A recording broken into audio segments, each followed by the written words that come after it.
పెద్దపల్లి జిల్లాలో రాష్ట్ర SC commission సభ్యుడు కొంకణి లక్ష్మీనారాయణ పర్యటించారు. రాష్ట్ర వ్యాప్తంగా నిర్వహిస్తున్న విజిలెన్స్ అండ్ మానిటరింగ్ కమిటీ సమావేశాల కార్యక్రమంలో భాగంగా ఆయన పెద్దపల్లికి విచ్చేశారు. ఈ సందర్భంగా కమిషన్ సభ్యుని రాకను తెలుసుకున్న పలువురు దళిత బాధితులు తమ సమస్యలను ఆయనకు వినిపించారు. బాధితుల సమస్యలను శ్రద్ధగా విన్న లక్ష్మీనారాయణ వాటి పరిష్కారానికి తగిన చర్యలు తీసుకుంటామని హామీ ఇచ్చారు. అనంతరం ఆయన మాట్లాడుతూ రాష్ట్రంలోని ప్రతి జిల్లాలో విజిలెన్స్ అండ్ మానిటరింగ్ సమావేశాలు నిర్వహిస్తున్నామని తెలిపారు. ప్రతి గ్రామంలో సివిల్ రైట్స్ డే నిర్వహించి ప్రజలకు అవగాహన కల్పించడం అధికారుల బాధ్యతని స్పష్టం చేశారు.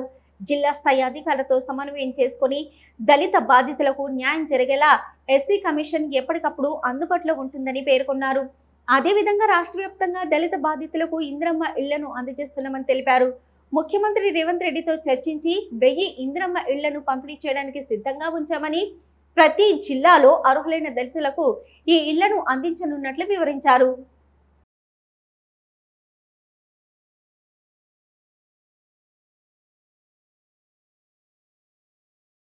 ఈరోజు పెద్దపల్లి జిల్లా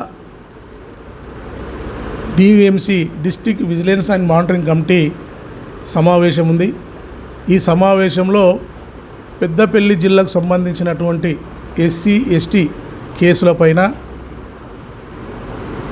ఎంత మేరకు న్యాయం జరిగింది, ఎంత మేరకు ఈ మన కలెక్టరేట్ డిపార్ట్మెంట్ కానీ పోలీస్ డిపార్ట్మెంట్ కానీ బాధితులను ఆదుకునే విధంగా ప్రయత్నం చేశారు. రాష్ట్రమంతా సివిల్ రైట్స్ DVMC మీటింగ్లలో నేను అన్ని జిల్లాలకు దాదాపు అన్ని జిల్లాలకు వెళ్తూ ఉన్నా. నా జిల్లా కాబట్టి నేను తప్పకుండా రావాల్సిన అవసరం ఉంది. రివ్యూ మీటింగ్ చేయాల్సిన అవసరం ఉంది. కలెక్టర్ గారు ఉంటారు, DCP గారు ఉంటారు, ACPలు ఉంటారు, RDOలు ఉంటారు, MROలు ఉంటారు. ఇంకొకటి ఏంటంటే ముఖ్యమైనటువంటి అంశం, ఏదైతే విక్టిమ్స్ ఉన్నాయో, రేప్ చేయబడ్డోళ్ళు, గ్యాంగ్ రేప్, మర్డర్ జరిగినటువంటి వాళ్ళ విక్టిమ్స్కు మేము హైదరాబాద్, రంగారెడ్డి, మేడ్చల్, మల్కాజ్గిరి జిల్లాలో ముఖ్యమంత్రి గారితో మాట్లాడి 1000 డబుల్ బెడ్రూమ్ ఇళ్ళు తీసుకున్నాం.